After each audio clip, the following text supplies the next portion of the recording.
Hey, it's up, so I'm going to show you how to create a real life cut. What you're going to need is scar stuff, which you can get at Walmart.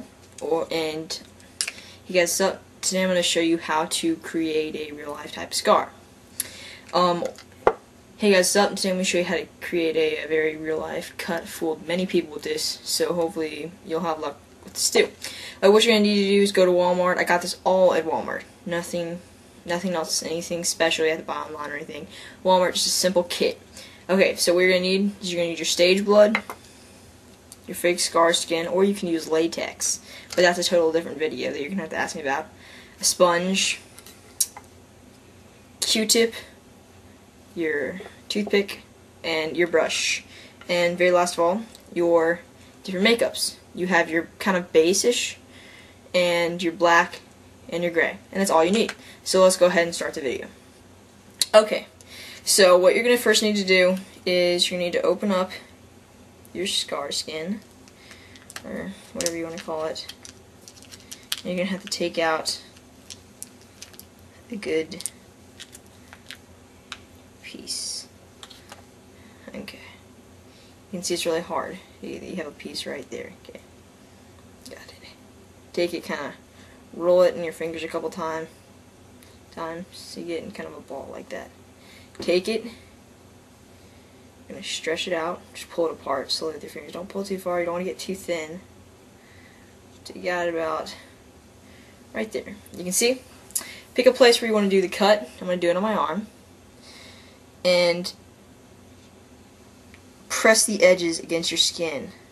And this will help make it look like it's blending in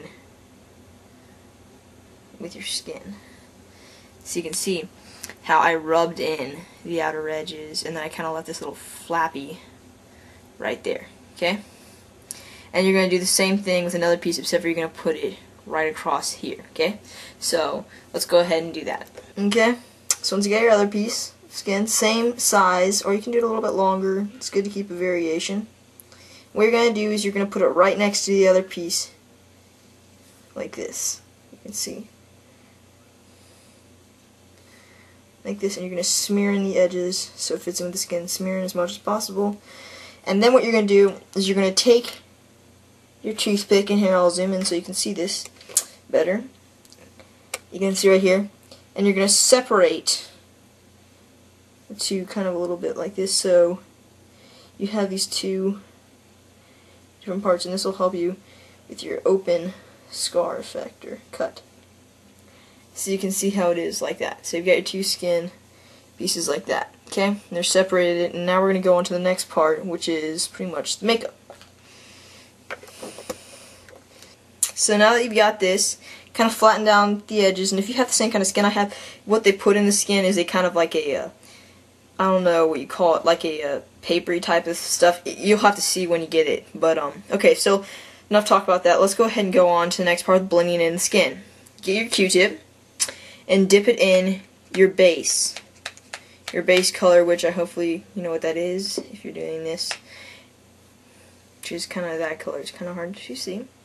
And you're going to put it on the outer edges. Just dab it with your Q-tip along the outer edges of your skin. Don't put it on the very edge, but put it on the outer edges, not the inner edge. So do that on both sides. Make sure it's smeared in. Okay. Doing good here.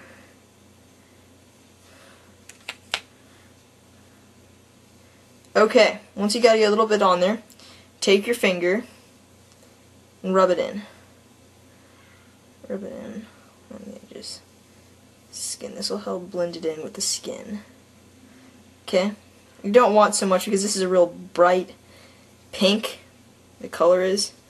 So let's get even some more. And put it around the outer edges of the cut so it blends in the cut. It doesn't just look like you have this sudden base color looking thing, if you know what I mean. Because I've done this for a while, so. I mean, and this is good for like sword cuts and stuff like that, or whatever you want to use it for. Okay, so get it again with your finger. Smear it in along the outer edges like that. Okay, once you've got this, you can kind of see, I'll back up a little bit, you can see kind of fits in with my skin. It doesn't stand out a lot. so you can see. Okay, now we're going to go on to the part for the paint. So let's go ahead and get... So now we're going to go on to the part with the paint.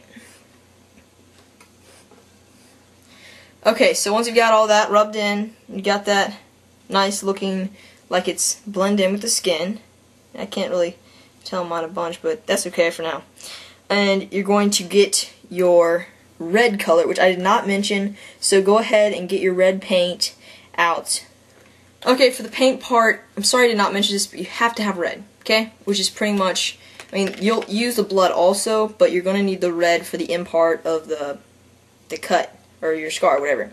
So let's go ahead and apply that. So what you're going to do is you're going to get your brush, you can see right here, you're going to dip it in the red. See, get a little bit on there, okay? And you're going to put it in between the cut.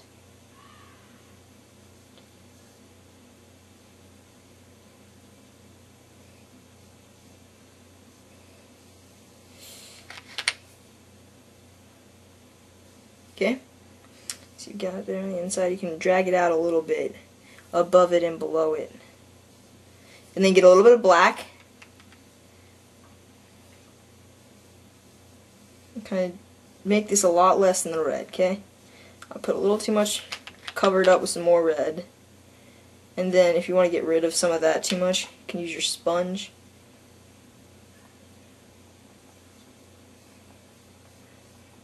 You can see I've still got too much. And, of course, take your base makeup. This works for everything.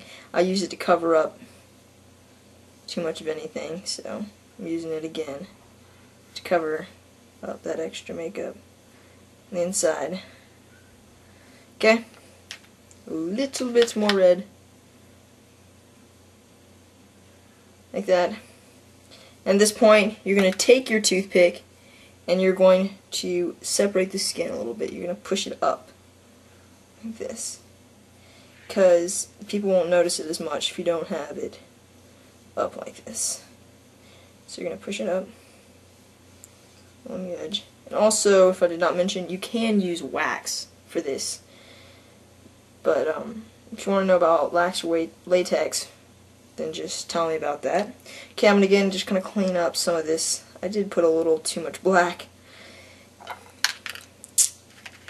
A little bit more of red. Okay. Good. Now, for last of all, you're going to get your blood. Okay, so just start at the top and just let a little bit of drip. Let it drip down your arm. You see.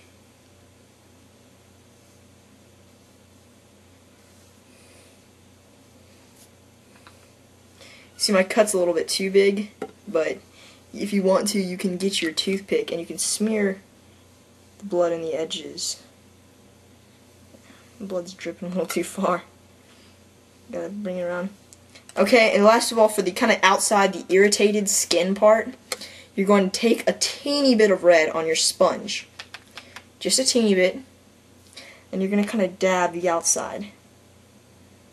Okay? Dab the outside. Just like this. Okay. And you can add a little black, green, but for now I'm just going to use this color because I don't want to go into it. This video is already long enough. So, you've got your cut, you've got your blood. You can use gel blood to make it stay, but I like to use just normal blood. And pretty much that's it. And here you have your gash in your arm, and it blends in with the skin pretty close up. I'll show you. Looks pretty realistic if you ask me. And I've used it in quite a few of my films I've made. So that's pretty much it. And that's the tutorial for how to make a real life cut. Thank you.